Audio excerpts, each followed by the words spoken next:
So colors have some impact. The chakras in the body, or rather 112 chakras ascribe to some color. The color that you reflect will naturally add to the aura that you carry, opening up that dimension of perception which is referred to as the third eye. So they will seek always ochre or orange color.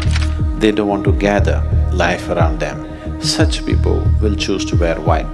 Devi is always red. If you come dressed in full red clothes, suddenly people will think you're vibrant.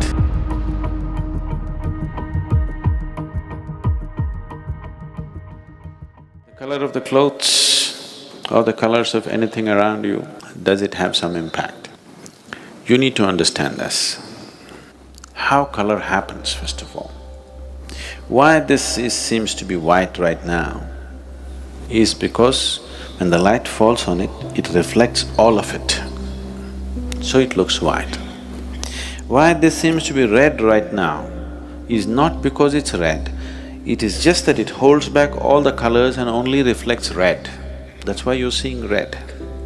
And what is red for you may not be red for some other creature. So color is not what it is, color is what it gives away. What you reflect will be your color. What you hold will not be your color. This is the nature of life, not just of color. That is the nature of the existence itself. What is thrown away is the quality of that substance. Now this reflects everything, so this is white. That reflects only red, so it is red. That reflects only blue, so it is blue. Everything else is held back. What it holds back, you don't see. What it gives away is what you see. So, how is color significant for human consciousness as such, or for any kind of spiritual process? The color that you reflect will naturally add to the aura that you carry. People on the ascetic path don't want to wear anything because they don't want to add any new things to them. They just want to work with what they have, they don't want to take on anything more. What you are right now, to work that out is quite substantial. Adding one more thing and one more thing, it complicates. So they don't want anything, they walk naked. If socially walking naked is difficult, they will put on one little loincloth so that socially there is no issue. The chakras in the body, all the 114 chakras, or rather 112 chakras ascribe to some color. The two do not ascribe to any color because they are not physical in nature. Anything that's physical in the existence naturally reflects light. Once it reflects light, it will have color in your perception. It may not have any particular color, or it may not have the color that you're seeing. You are only seeing what's being reflected. What you're seeing is the reflected light.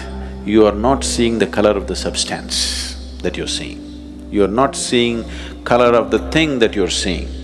You're only seeing the color of the reflected light. Black reflects nothing, it holds back everything, so it becomes black. So why is it that spiritual processes, for different types of processes, we use different kind of colors is, those who are on a path where they don't want to gather anything, they will wear white.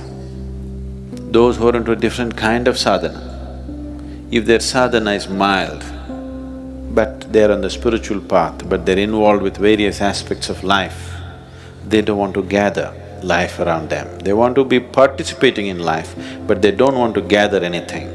Such people will choose to wear white. People who are on a more intense sadhana, which is oriented towards a particular chakra in the body, which is known as agna, between the eyebrows, they will wear orange because the color of the chakra is orange.